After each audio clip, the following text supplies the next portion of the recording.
नमस्कार दोस्तों, मैं कुलदीप राणा। आज की हमारी इस घटना की शुरुआत होती है उत्तर प्रदेश के मेरठ जिले से। मेरठ जिले में एक खरखड़ी नाम का गांव पड़ता है और इसी खरखड़ी गांव में रहने वाली ममता देवी जो कि एक साधारण सी महिला होती है। इसके पति की 3 साल पहले मौत हो चुकी होती है और ये महिला बहुत ही मेहनती और ईमानदार होती है। अब ममता के पास केवल 1 एकड़ जमीन होती है और उसी 1 एकड़ जमीन के दम पर ममता ने अपने घर के अंदर 4 पशु भी रख रखे थे। और ममता देवी इन पशुओं के बलबूते पर यानी कि इन पशुओं से जो उसको दूध मिलता था, उस दूध को वो बेचकर अपने घर का गुजारा चला लिया करती थी। ममता के परिवार में इसका एक देवर होता है जिसका नाम करण फौजी होता है। करण जो कि 4 साल पहले फौज में भर्ती हो चुका होता है। इस समय करण भी अपनी कमाई का कुछ हिस्सा अपनी भाभी ममता देवी को दे दिया करता था, जिसके कारण इसके घर का गुजारा बहुत अच्छे तरीके से चल जाया करता था।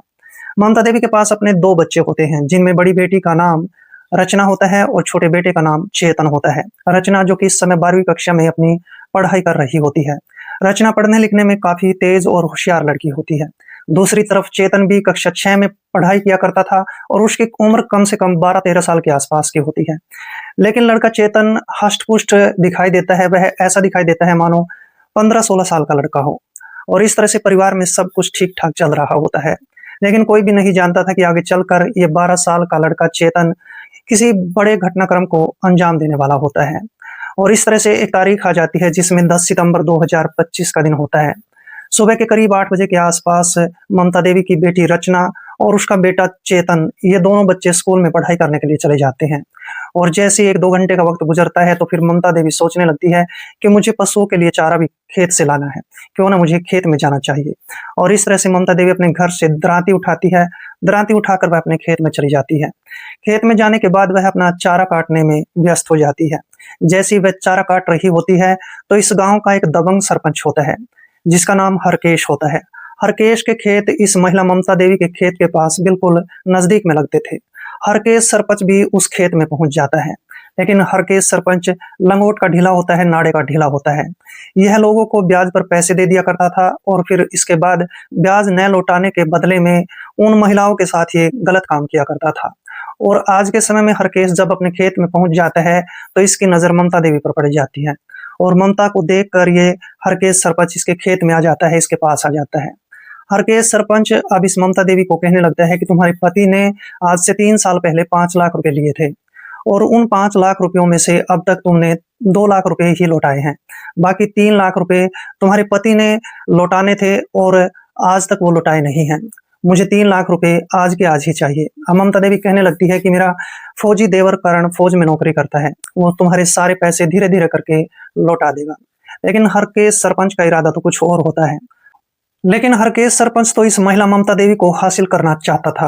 अब मौका पाते ही हरकेश इस ममता को कहने लगता है कि देखो ममता, अगर तुम मेरे साथ थोड़ा-सा वक्त गुजार लेती हो तो मैं तुम्हारा कर्जा सारा माफ कर सकता हूँ। अब ममता जैसे ही हरकेश सरपंच की इन सारी बातों को सुनती है तो कहने लगती है कि सरपंच साहब, हम लोग गरीब जरूर हैं, लेकिन हम इज्जत बेचने वाले नहीं हैं। अब जैसे ये बात इस सरपंच को कही जाती है तो सरपंच साहब को इस बात पर काफी गुस्सा आने लग जाता है और सरपंच साहब अब इस महिला ममता देवी के साथ जबरदस्ती करने लग जाता है। लेकिन ममता देवी इसको धक्का दे देती है जिसके कारण सरपंच नीचे गिर जाता है और अब सरपंच को और भी ज्यादा गुस्सा आने लग जाता है। मौका पाते ही सरपंच इसको वहीं पर पकड़ लेता है और इस महिला पर काबू पा लेता है। अब सरपंच इसी की चुन्नी इससे छीन लेता है और इसके मुंह पर वो चुन्नी बांध देता है। चुन्नी मुंह पर बांधने के बाद ये हरकेश सरपंच इस महिला ममता देवी को घसीट कर ईख के खेत के अंदर ले जाता है। ईख के खेत के अंदर ले जाने के बाद इस महिला के साथ ये सरपंच गलत काम करना शुरू कर देता है। सरपंच इस महिला के साथ तब तक इस गलत काम को करता है जब तक इसका मन खुश नहीं हो जाता है और जैसे ही इस सरपंच के मन को खुशी मिल जाती है, इसका मन शांत हो जाता है, तो सरपंच इस ममता देवी को धमकी देता है। ममता देवी को धमकी देते हुए कहता है कि अगर तुमने किसी को भी ये बात बताने की कोशिश की तो मैं तुम्हारे सारे परिवार को खत्म कर दूंगा और आगे चलकर तेरी बेटी रचना देवी के साथ भी मैं यही गलत काम करूंगा। अब जैसे ही ममता देवी अपनी बेटी रचना के बारे में सारी बातों को सुनती है तो डर जाती है, सहम जाती है। ममता सोचने लगती है कि ये दबंग सरपंच है, ये कुछ भी कर सकता है और भविष्य में चलकर यह मेरी बेटी के साथ भी गलत काम कर सकता है। ममता देवी यहाँ पर बिल्कुल चुपचाप खड़ी रहती है, लेकिन दबंग सरपंच यहाँ से अपना काम खत्म करने के बाद बड़ी आसानी से चला जाता है और इसके बाद ममता अपने पशुओं के लिए चारा काटती है। चारा काटने के बाद वह चारे को लेकर गाँव में आ जाती है। गाँव में आने के बाद वह ना तो अपनी बेटी को इस बारे में बताती है और ना ही अपने बेटे को इस बारे में कुछ भी कहती है। अपने मन में सोचने लगती है कि दबंग सरपंच है, वो मेरी बेटी के साथ भी कुछ गलत काम कर सकता है। कई बार तो ये महिला पुलिस स्टेशन में जाने के बारे में सोचती है, लेकिन अपनी बेटी के ख़्यालों को लेकर ये महिला पुलिस स्टेशन तक भी नहीं जाती है और यही सबसे बड़ी ममता की गलती होती है, यही सबसे बड़ी ममता की भूल हो जाती है और इस तरह से दिन गुज़रते चले जाते हैं। आखिरकार 17 सितंबर 2025 का दिन आ जाता है। करीब 12 बजे के आसपास सरपंच हरकेश अपने 2 नौकरों के साथ अपने खेत में चला जाता है। 3 घंटे तक बैठकर वह शराब पीता है और जब उसको गहरा नशा हो जाता है तो अपने नौकरों को कहने लगता है कि आज मैं उस ममता के घर पर जा रहा हूँ, तुम्हें भी मेरे साथ चलना पड़ेगा। और इस तरह से ये 2 नौकरों को लेकर गाँव में आता है। गाँव में आने के बाद ये सरपंच साहब अब उस महिला ममता देवी के घर पर आ जाता है। ममता के घर का दरवाज़ा खटखटाया जाता है और ममता अपने घर का दरवाज़ा खोल देती है। हरकेश सरपंच अब इस महिला ममता को कहने लगता है कि तुमने मेरे 3 लाख रुपए लौटाने हैं। आज के आज ही मेरे 3 लाख रुपए दे दो, नहीं तो फिर मैं इसके बाद तुम्हारे घर पर कब्जा कर लूँगा। लेकिन ममता देवी आज भी वही बात दोहराती है। ममता कहने लगती है कि हमें 6 महीने की मोहलत दे दो और हम तुम्हारा जो कर्जा है वो धीरे-धीरे करके लौटा देंगे। लेकिन सरपंच मानने को तैयार नहीं होता है। सरपंच बार-बार यही बात दोहराता रहता है कि मुझे मेरे 3 लाख रुपए दे दो। लेकिन ये महिला थक हार कर अब सरपंच को कहने लगती है कि अगर 6 महीने नहीं तो फिर हमें 2 महीने का ही समय दे दो। उसी समय ममता देवी की बेटी रचना देवी भी स्कूल से छुट्टी के बाद अपने घर पर आ जाती है और जैसे ही इस हरकेश सरपंच की नज़र ममता की बेटी रचना पर पड़ती है तो रचना को देखकर ये सरपंच सोचने लग जाता है कि रचना तो अपनी माँ से भी काफ़ी खूबसूरत और सुंदर है। अब इस सरपंच की नीयत ममता देवी की बेटी रचना पर डोल जाती है और हरकेश सरपंच अब इस रचना नाम की लड़की को हासिल करने के बारे में सोचने लग जाता है। आखिरकार सरपंच कहने लगता है कि जल्दी से जल्दी मेरे पैसे लौटा दो, नहीं तो फिर मैं तुम्हारे घर पर कब्जा कर लूँगा। और ये 2 बातें कहने के बाद सरपंच यहाँ से चला जाता है। लेकिन भविष्य में चलकर ये सरपंच हरकेश अब इस लड़की रचना को भी हासिल करने वाला होता है। लेकिन जो ममता देवी होती है वो इस बात के बारे में बिल्कुल भी नहीं जानती थी, वह बिल्कुल अनजान होती है। अब ममता देवी अपने देवर करण फौजी के पास फ़ोन कॉल करती है। करण फौजी को बताया जाता है कि जो गाँव का सरपंच हरकेश है वो हमारे घर पर तीसरे-चौथे दिन हर रोज़ आता है, अपने पैसे माँगता है। लेकिन करण फौजी अपनी भाभी ममता को कहने लगता है कि उससे 6 महीने का वक़्त माँग लो और 6 महीने के अंदर ही हम उसके सारे पैसे लौटा देंगे। और इस तरह से फ़ोन काट दिया जाता है। धीरे-धीरे करके वक़्त गुज़रने लगता है। ममता देवी सारी बातों को भूल चुकी होती है। ममता अब अपने काम-काज में व्यस्त हो जाती है और इस तरह से तारीख आ जाती है 24 सितंबर 2025 का दिन। सुबह के करीब 8 बजे के आसपास का वक़्त होता है। ममता अपनी बेटी रचना को कहने लगती है कि रचना, आज मैं तुम्हारे लिए कुछ कपड़े खरीदने के लिए शहर में जा रही हूँ और साथ में तुम्हारे भाई चेतन को भी ले जाने वाली हूँ। रचना अपनी माँ को कहती है कि कोई बात नहीं माँ, मैं स्कूल में चली जाती हूँ और तुम शहर में चली जाओ। इस तरह से ममता देवी अपने बेटे चेतन को लेकर शहर की तरफ चल पड़ती है। वह गाँव के बस अड्डे पर आ जाती है। लेकिन रचना अपने स्कूल में पढ़ाई करने के लिए चली जाती है। अब जैसे ही ममता देवी अपने बेटे चेतन के साथ बस स्टैंड पर खड़ी होती है तो उसी समय वहाँ पर सरपंच साहब भी पहुँच जाता है। हरकेश सरपंच देखता है कि वहाँ पर ममता देवी बस स्टैंड पर खड़ी होती है। अब सरपंच अपने मन में इस बात को सोच लेता है कि ये महिला अपने बेटे को लेकर शहर की तरफ जा रही है और इसकी बेटी घर पर बिल्कुल अकेली होगी, क्यों ना इस बात का फ़ायदा उठा लिया जाए। हरकेश सरपंच तुरंत अपने घर पर जाता है, मोटरसाइकिल उठाता है और मोटरसाइकिल लेकर वह ममता देवी के घर पर पहुँच जाता है। लेकिन ममता देवी के घर का दरवाजे पर तो ताला लगा होता है। सरपंच साहब तुरंत समझ जाते हैं कि ममता की बेटी रचना स्कूल में पढ़ाई करने चली गई है और इस तरह से अब मौका देखकर ये सरपंच साहब पास के ठेके पर जाता है, शराब खरीदता है। शराब खरीदने के बाद यह खेत में जाता है, खेत में कुछ देर तक शराब पीता है और जैसे ही तकरीबन 3 बजे के आसपास का वक्त हो जाता है तो उसी समय ये सरपंच हरकेश अपनी मोटरसाइकिल लेकर स्कूल के बिल्कुल ठीक सामने खड़ा हो जाता है और फिर रचना देवी के आने का इंतजार करने लग जाता है। जैसे स्कूल की छुट्टी होती है तो सभी छात्र लगभग स्कूल से बाहर निकलने लग जाते हैं और जैसे ही वो लड़की रचना देवी स्कूल से बाहर निकलती है तो इस सरपंच की नज़र उस लड़की पर पड़ जाती है। उसको देखने के बाद ये सरपंच हरकेश इस लड़की रचना के पास आता है। रचना को कहा जाता है कि तुम्हारी माँ ममता देवी और तुम्हारे भाई चेतन का एक्सीडेंट हो चुका है, वे दोनों हॉस्पिटल के अंदर एडमिट है और मैं अभी शहर से वापस आया हूँ, चलो तुम्हें उनके पास ले चलता हूँ। और इस तरह से बेटी जल्दी जल्दी में इसकी मोटरसाइकिल पर बैठने के लिए तैयार हो जाती है। आखिरकार सरपंच इसको मना लेता है और लड़की रचना इसकी मोटरसाइकिल पर बैठ जाती है।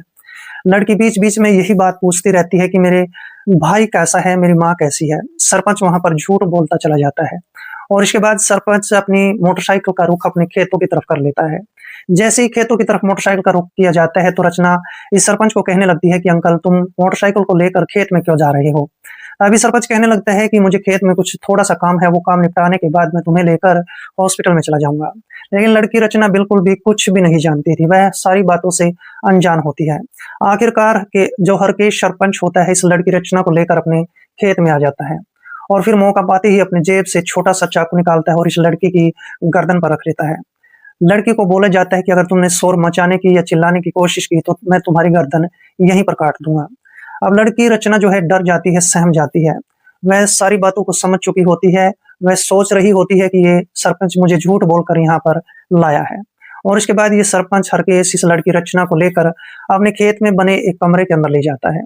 और कमरे के अंदर ले जाने के बाद उसका मुख्य दरवाज़ा बंद करके इस लड़की रचना के साथ गलत काम करना शुरू कर देता है। और ये गलत काम तब तक किया जाता है जब तक इस दबंग सरपंच का मन खुश नहीं हो जाता है।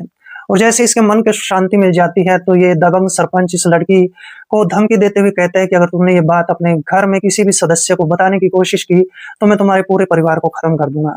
लड़की रचना डर जाती है, बेबस हो जाती है। बावजूद इसके ये सरपंच इस लड़की को अपनी मोटरसाइकिल पर बिठाता है, गांव के बस अड्डे पर छोड़कर चला जाता है। लड़की रचना अपने घर पर आ जाती है। घर पर आने के बाद उसके पास अपने घर की चाबी होती है। इसके बाद रचना अपने घर का ताला खोलती है और कमरे के अंदर चली जाती है। कमरे के अंदर जाने के बाद रोना शुरू कर देती है, गिड़गिड़ाना शुरू कर देती है। आखिरकार शाम का वक्त हो जाता है। शाम के समय रचना की माँ ममता देवी और उसका छोटा भाई चेतन भी शहर से वापस आ जाते हैं।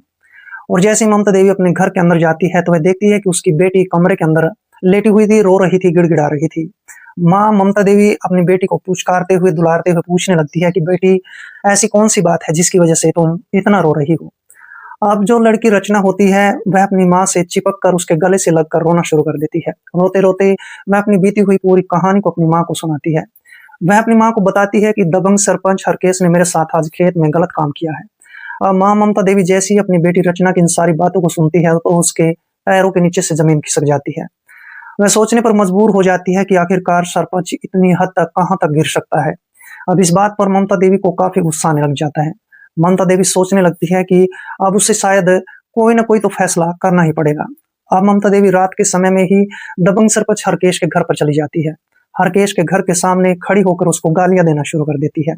और जैसे ही दबंग सरपंच हरकेश इन गालियों को सुनता है तो उसको गुस्सा आ जाता है। अपने घर से बाहर निकलता है और फिर इस महिला को धक्का देता है। धक्का देकर इसके अपने घर से बाहर निकाल देता है और कहने लगता है कि जो तुम्हें कुछ करना है तुम कर सकती हो। वहां पर ये महिला बेबस हो जाती है, लाचार हो जाती है, परेशान हो जाती है। आखिरकार थक हार कर ममता देवी अपने घर पर आती है। अपनी बेटी रचना को कहने लगती है कि चलो बेटी पुलिस स्टेशन के अंदर चलते हैं।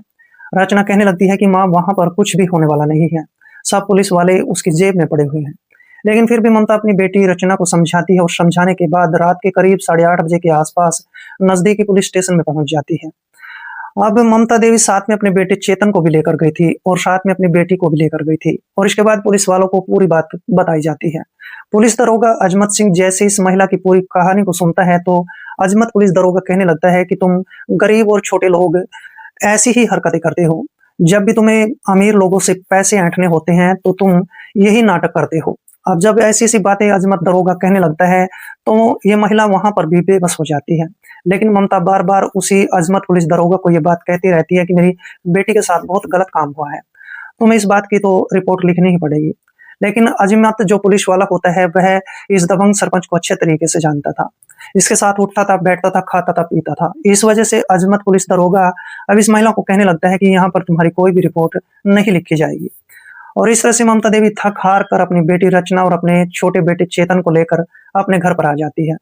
लेकिन जो 12 साल का लड़का चेतन होता है उसके दिलो दिमाग पर इन सारी बातों का गहरा असर पड़ा था, क्योंकि चेतन इस बात को लगातार सोच रहा होता है कि उसकी बहन के साथ दबंग सरपंच ने गलत काम किया है और अब ये लड़का आगे चलकर बहुत ही बड़े घटनाक्रम को अंजाम देने वाला था। इस बारे में कोई भी गांव का सदस्य या फिर इसकी मां ममता देवी बिल्कुल भी नहीं जानते थे। रात के करीब 10 बजे के आसपास का वक्त हो जाता है। ममता देवी अब अपने देवर फौजी करण सिंह के पास फोन कॉल करती है। फौजी करण को पूरी कहानी के बारे में बताया जाता है और जैसे ही फौजी करण को इस बात के बारे में पता चलता है कि उसकी भतीजी के साथ गलत हुआ है तो फौजी करण सिंह अपनी भाभी ममता को कहने लगता है कि मैं कल के कल ही घर पर आ रहा हूँ और ये बातें करने के बाद फोन कॉल काट दिया जाता है। पूरी रात गुजर जाती है, जैसी सुबह होती है तो सुबह के समय कर्ण फौजी फौज से 3 दिनों की छुट्टी लेकर अपने घर के लिए निकल पड़ता है। कुछ घंटों का वक्त गुजर जाने के बाद कर्ण फौजी अपने घर पर वापस आ जाता है। घर पर आने के बाद अपनी भाभी से मिलता है और अपनी भतीजी रचना से मिलता है। और जब रचना से मिलता है तो इसकी भतीजी रचना अपने चाचा के गले से लिपट कर रोना शुरू कर देती है। रोते रोते अपनी पूरी कहानी को फिर से अपने चाचा को सुना देती है। कर्ण फौजी को इस बात पर गुस्सा आने लग जाता है। कर्ण फौजी सोचने लगता है कि उस दबंग सरपंच ने मेरी भतीजी के साथ बहुत गलत काम किया है। कर्ण फौजी अब बदला लेने के बारे में सोचने लग जाता है। अपनी भाभी को कहता है कि इस बात का बदला आज की रात में ही लिया जाएगा। और इस तरह से शाम हो जाती है। शाम के समय अब कर्ण फौजी अपने साथ एक पिस्टल भी लाया था, क्योंकि उसको पता था कि इस बात का जो हल है पिस्तौल के साथ ही निकलने वाला है। और इस तरह से शाम के करीब 6 बजे के आसपास अब कर्ण फौजी अपने भतीजे चेतन को लेकर उस दबंग सरपंच को ढूंढने के लिए बाहर निकल पड़ता है।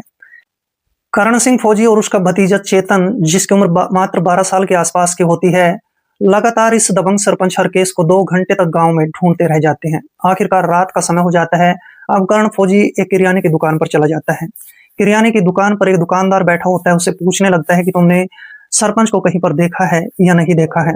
वो दुकानदार अशोक कुमार इस कर्ण फौजी को कहने लगता है कि अभी अभी उस सरपंच का नौकर यहाँ पर आया था, वह कुछ सामान खरीद कर खेतों की तरफ गया है। और यहाँ पर कर्ण फौजी अंदाजा लगा लेता है कि शायद सरपंच अपने खेतों में ही पाएगा। अब वहां से कर्ण फौजी और उसका 12 साल का भतीजा चेतन खेतों की तरफ चल पड़ते हैं। 20 मिनट के बाद ये दोनों खेत में पहुंच जाते हैं। और खेत में पहुंचकर वह जब ट्यूबवेल पर जाकर देखते हैं तो वहां पर दबंग सरपंच और उसका एक नौकर ये दोनों बैठकर शराब पी रहे होते हैं। कर्ण फौजी मौका पाते ही अब दबंग सरपंच की कनपटी पर अपनी पिस्तौल तान देता है। और दबंग सरपंच को बोला जाता है कि तुमने मेरी भतीजे के साथ गलत काम क्यों किया है। लेकिन सरपंच नशे में होता है और नशे में होने के कारण सरपंच कहने लगता है कि मैंने तुम्हारी भतीजी के साथ तो गलत काम जरूर किया था, साथ में तुम्हारी भाभी के साथ भी मैंने गलत काम किया था। अब जैसी ये बात बोली जाती है तो इस बात पर फौजी को और भी गुस्सा आ जाता है। फौजी इसको गोली मारने वाला ही होता है। मौका पाते ही सरपंच का नौकर फौजी कर्ण के हाथ पर डंडा मार देता है, जिसके कारण वो बंदूक नीचे गिर जाती है। लेकिन वहां पर 12 साल का चेतन भी खड़ा होता है। चेतन मौका पाते ही जल्दी जल्दी में उस पिस्तौल को उठा लेता है और देखते ही देखते इस दबंग सरपंच को 4 गोलियां मार देता है। जैसी 4 गोलियां मारी जाती हैं तो दबंग सरपंच मौके पर ढेर हो जाता है। मौका पाते ही नौकर वहां से फरार हो जाता है। और जो चाचा फौजी कर्ण होता है वह अपने भतीजे की तरफ सिर्फ देखता ही रह जाता है। लेकिन फिर इसके बाद कर्ण फौजी अपने भतीजे चेतन को लेकर गांव में आ जाता है। तब तक नौकर ने पूरे गांव में ये खबर फैला दी थी कि एक 12 साल के लड़के चेतन ने दबंग सरपंच को 4 गोलियां मार दी हैं। गांव में जैसे ही ये खबर फैलती है तो आग की तरह ये खबर फैलने के कारण लोगों को सारी बात के बारे में पता चल जाता है। इसके बाद गांव में से ही एक व्यक्ति नजदीकी पुलिस स्टेशन में फोन कॉल करता है और फिर आधे घंटे के बाद मौके पर पुलिस पहुंच जाती है। पुलिस दबंग सरपंच के शव को अपने कब्जे में लेती है। पोस्टमार्टम के लिए उसको भेज दिया जाता है। करीब 2 घंटे का वक्त गुजर जाने के बाद फौजी कर्ण सिंह और उसके भतीजे चेतन को गिरफ्तार कर लिया जाता है। और जब पुलिस कर्ण फौजी से पूछने लगती है कि तुमने दबंग सरपंच को क्यों मारा है, तो वहां पर 12 साल का लड़का चेतन चीख चीख कर कहने लगता है कि उसकी हत्या तो मैंने की है, मैंने उसको 4 गोलियां मारी है। और इस तरह से पुलिस वाले जब इस लड़के चेतन की इन सारी बातों को सुनते हैं तो पुलिस वालों के पैरों के नीचे से जमीन खिसक जाती है। उसके बाद जब पुलिस अच्छे तरीके से छानबीन करती है तो सरपंच का नौकर इस बात की गवाही देता है कि मेरे सामने ही इस 12 साल के लड़के चेतन ने सरपंच को 4 गोलियां मारी थी। और इसके बाद जो पुलिस है इन दोनों के खिलाफ चार्जशीट दायर कर लेती है। ये बात भविष्य के गर्भ में छिपी है कि जज साहब आखिरकार कर्ण फौजी और उसके भतीजे चेतन को क्या सजा सुनाने वाले हैं। लेकिन इस पूरे घटनाक्रम के दौरान कर्ण फौजी और चेतन ने जो कुछ किया, क्या वो सही था या गलत था, कमेंट बॉक्स में जरूर लिखें। मिलते हैं दोस्तों किसी ऐसी घटनाक्रम के साथ, तब तक के लिए दोस्तों जय हिंद, वंदे मातरम।